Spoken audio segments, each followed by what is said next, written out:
Queridas e queridos amigos da comunidade Paz e Bem, nessa manhã de terça-feira, dia 31 de outubro, retomamos o nosso programa Paisagens, agora de número 16, dedicando-nos a retomar nossa reflexão, nossa segunda reflexão sobre a mística de Rumi, em torno de seu clássico livro Masnavi. Estamos trabalhando no livro 1 do Masnavi. São ao todo 6 livros.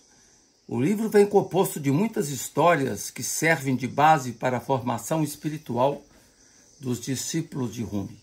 Começamos hoje com a história do leão e dos animais. Ao tratar a história do leão e os animais, que é a história de número 5, Rumi destaca a tensão que existe entre os esforços humanos e a confiança em Deus. Os que se firmam na ciência dos sentidos, os exotéricos, com X, não hospedam o leite do conhecimento sublime. São aqueles que estão presos ao mundo das formas e não captam a joia mais rara. Aos que se prendem às formas, aos que adoram as formas, o segredo da gota de pérola fica escamoteado. O que a eles escapa é o que é o essencial da vida. As formas superficiais, nos diz Rumi, são como a espuma que esconde o mar. O doador do segredo encontra-se para além, no mistério mais fundo do mar. Para atingir o oceano, é necessário um mergulhador. E mergulhadores não precisam de sapatos. Os que se prendem às formas estão com os lábios secos, incapazes de acessar o vermelho, o verde e o escarlate. Diz Mevlana, num dístico, quando tua vista é ofuscada por cores, essas cores velam de ti a luz. Na história narrada por Rumi, os animais são exaltados pela lebre para lutar contra a tirania do leão, que vem identificado com a alma carnal, nafs. O combate mais essencial, diz Rumi, é o que se trava interiormente. O verdadeiro jihad, que é a guerra contra o inimigo interior, o jihad não é uma guerra política. O jihad, no seu sentido mais profundo, é uma guerra contra os inimigos interiores, contra os desejos de superficialidade. Na história de Omar e o embaixador, história de número 6, o místico afegão volta a abordar esse trabalho interior de purificação do coração. Para alguns estudiosos, nessa história está também refletido o encontro precioso que Rumi teve com seu grande mestre Shams de Tabriz. O grande palácio almejado, o santo pórtico, só vem contemplado pelo buscador quando seu coração vem desobstruído. É Omar quem instrui o embaixador na preciosa doutrina da união mística com Deus. Na visão de Rumi, a liberdade deve ser banhada pela ação de Deus. A ação de Deus é a causa de nossa ação. Em outros momentos, o nosso místico recorre ao livro do Corão para sinalizar essa precedência do mistério. É a passagem clássica que eu sempre cito. Não foste tu que atiraste as flechas quando atiraste. Foi Deus quem as atirou. Repito, não foste tu que atiraste as pedras, as flechas, quando atiraste. Foi Deus quem as atirou. Está na passagem do Corão. Cabe ao coração o dom receptivo da acolhida desse reservatório dos mistérios. Em outra história do Mercador e seu Papagaio Inteligente, história 7, Mevlana, ou Rumi, aponta o significado da verdadeira prece. Fala-se ali num papagaio preso na gaiola do mercador, que em certo momento engana o seu dono e foge voando. O tema vem aproveitado por Rumi para falar do limite do engaiolamento da religião.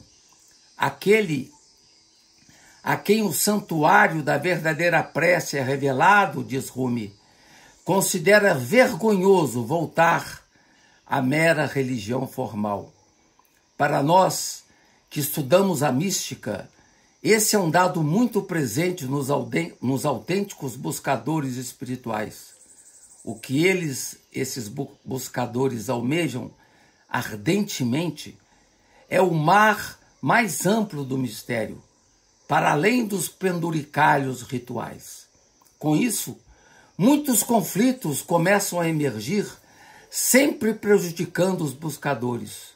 O precioso mistério é livre de todas as amarras. Os rituais podem servir de suportes teofânicos, como diz Ibn Arabi, mas eles não são um fim em si mesmo. São o dedo que aponta para a lua e não a lua. O tu do amado é livre de nós e é livre de eu. Não há como ser absorvido no amado, a não ser quando nos libertamos do eu, do nós e do vós. Na história do árabe e sua mulher, que é a história de número 9, emerge a disputa entre razão e o desejo, a avidez. No relato, a mulher que vivia com seu marido no deserto em grande pobreza acaba perdendo a paciência e, tomada de desgosto, xinga o marido, exigindo uma mudança na situação. Ele reage e se defende, amparado nas palavras do profeta: a pobreza é a minha glória. Rumi vislumbra nessa discórdia uma parábola que simboliza a tensão entre a nafs e a razão. Esta última ultrapassa os apegos ambiciosos e volta-se para o pensamento mais nobre, que é o pensamento de Allah. Ele indaga: sabes como o discernimento chega à percepção quando ele vê pela luz de Allah? Quando ele, o amor de Deus, acende uma chama no homem interior, ele arde e se torna livre dos efeitos. O mistério maior não está contido em coisa alguma, nem na terra, nem no céu, nem mesmo no mais alto céu. Tenha certeza disso, ó amado. No entanto, estou contido no coração daquele que crê, diz Rumi. Se me busca, procura nesses corações. Rumi busca relativizar o campo dessa concha terrena e suas ambições, sempre embaraçada pela espuma de espuma, acentuando o papel da iluminação e do real que nos envolve. Nossas almas foram iluminadas por teu espírito muito antes que a terra o desviasse para ela, diz Rumi.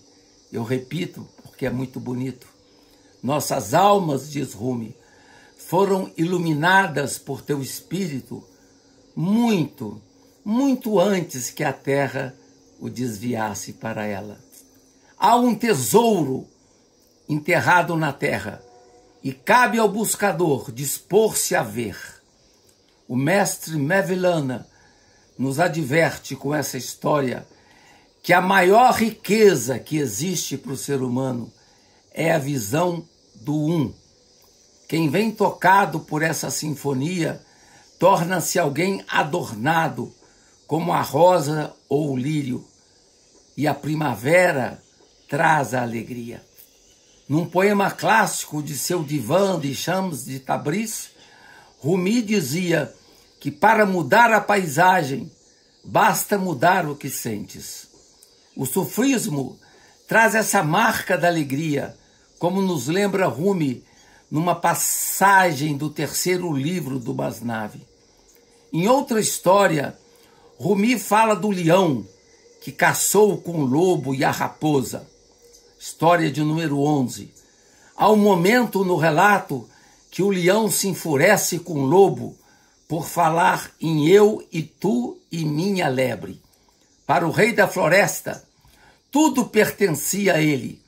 Com essa história, Rumi abre espaço para falar de um dos temas mais presentes na sua mística, que é a aniquilação do eu, de forma a favorecer o brilho radical do mistério. Ao longo da história, há um clássico relato, e aqui eu retomo o Rumi. Certa vez, um homem veio bater à porta de seu amigo, e seu amigo disse: "Quem és tu, ó homem fiel?" E o homem disse: "Sou eu." E o outro respondeu de dentro: "Não podes entrar. Não há lugar para o cru em meu cozido banquete. Nada senão o fogo da separação e da ausência pode cozinhar o cru e livrá-lo da hipocrisia. Já que teu eu ainda não te deixou, deve ser queimado em chama ardente." O pobre homem se foi e por um ano inteiro viajou ardendo de dor pela ausência do amigo. Seu coração ardeu até que cozinhou. Quando cozinhou o coração, ele voltou de novo. Aproximou-se novamente da casa de seu amigo. Bateu à porta, mas agora bateu com temor e sem agitação, de modo que alguma palavra descuidada pudesse ser evitada de sair de seus lábios. Seu amigo gritou lá de dentro: "Quem está à minha porta?" E ele respondeu: "És tu que estás à porta, ó meu amado." E o amigo então disse: "Já que sou eu, que eu entre. Não há lugar para dois eus em uma só casa." Depois temos a história de José e o espelho, história número 12. Rumi narra a história de um amigo que presenteia José com um espelho, motivando-o a apreciar no espelho a sua beleza. O amigo sublinhou que é da beleza que o espelho se ocupa. Reiterou, porém, que o verdadeiro espelho do ser é o não ser, e que é ali, nesse vazio, que o ser pode autenticamente exibir-se. Rumi serve-se dessa história para indicar que só aqueles que reconhecem seus próprios defeitos conseguem trilhar mais depressa o caminho que leva à perfeição. Não pode avançar em direção ao Todo-Poderoso aquele que se imagina perfeito. O equívoco de um apego excessivo à consciência é o tema de outra história do Masnavi, chamada a história do escriba e do profeta, história de número 13. Há uma resistência de Rumi ao saber filosófico que recusa a divina providência. Para Rumi, trata-se de uma vã negação. Há uma fragilidade essencial em todo conhecimento desprovido do dom de Deus. Sem tua proteção, diz Rumi, não há senão perplexidade. O conhecimento que não provém de Deus, diz Rumi, é algo fadado a não durar, como as frágeis maquiagens. É um conhecimento que não participa das percepções dos santos e que está ancorado unicamente nos sentidos, diversamente da ciência dos místicos que os elevam às alturas. Com base na história dos artistas chineses e bizantinos, que é a história 14, Rumi se dá conta que o melhor pintor não é aquele que faz os desenhos mais nobres, mas aqueles que são dotados da arte de polir. Na disputa entre os dois grupos, venceram os bizantinos, que, como os sufis, são capazes de fazer um tal polimento que as cores que se refletem nas paredes proporcionam uma infindável variedade de tons e matizes. Para Rumi, os bizantinos vencem a contenda por serem os mestres em tirar a ferrugem. É o que fazem os sufis no seu trabalho interior de polimento do peito, rasgando as malhas do desejo, da ambição, da ganância e do ódio, visando unicamente atingir a essência brilhante. Como opção, Rumi dá preferência ao conhecimento do coração, ao saber cordial, que está acima dos meros nomes, das meras letras. Nomes e letras são namarupa, são ilusão.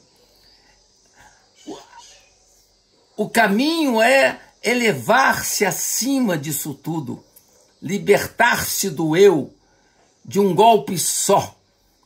O coração, para os místicos sufis, é o órgão principal, é a medula do sujeito.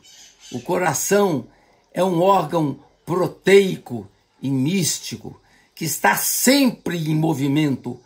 Coração em árabe significa qalb, e movimento em árabe se diz taqalub. Então o coração está sempre em movimento. A cada segundo o coração recebe a presença do mistério, os raios do mistério. O coração é esse órgão que capta as teofanias de Deus a cada momento, disponibilizando-se a captar as inumeráveis imagens que vêm do mistério maior. Então, pelo que nós percebemos nesse livro primeiro do Masnavi, nós temos uma série de histórias maravilhosas que Rumi se utiliza para poder ajudar seus discípulos a caminhar no caminho do real, para além das superfícies, para além das espumas, para além das superficialidades. É todo um caminho, né? Como nós vimos numa das histórias, quando você bate na porta e pergunta quem, lá de dentro alguém pergunta quem és, e você fala eu. Quer dizer, quando você está preso ao seu apego, você não tem condição de entrar na morada de Deus. Para você entrar na morada de Deus, você tem que romper com o apego ao eu. E tem que poder dizer lá de fora, quando alguém te pergunta, quem bate? E você responde, és tu. Aí de dentro o mistério responde, se sou eu, pode entrar, porque não há possibilidade de dois eus na minha casa. Toda a mística de Rumi se volta então para essa busca fundamental da unidade, né? da unidade com o mistério maior, que não pode acontecer nunca sem antes se romper a camada espessa do eu. Daí a necessidade do polimento da superfície, do polimento do egoísmo, para você poder, purificado, ter sintonia mais funda com o amado.